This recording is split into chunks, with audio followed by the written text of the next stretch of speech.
Мале, не знам Мими как е, но Симеон е станал нетърпим на тази възраст. Нищо не му харесва, постоянно мрънка, не искал да си кани приятели вкъщи, защото стаята му била прекалено детска. Просто не знам какво да правя. О, и ние имахме този проблем. Откакто сменихме на Мими обзавеждането, нещата доста се поуспокоиха. Виж, не би ли идея? Между другото, нашето обзавеждане е точно от тях. Искаш ли да влезем да разгледаме? Супер, давай да видим какво има. Ето, това е модулна система Аркина. Виж гардероба. Подходяща е за тинейджери.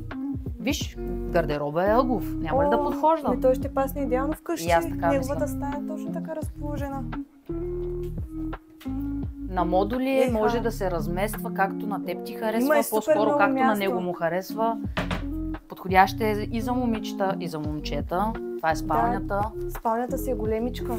Това е скрина. Тук има още допълнително място. Да, ето виж и скрина.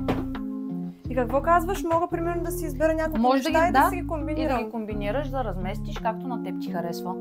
Много ти благодаря. Направо утре го водя и дано да му харесам. Спокойно, намалени са до края на месеца с 20% отстъпка за налични на склад. Супер!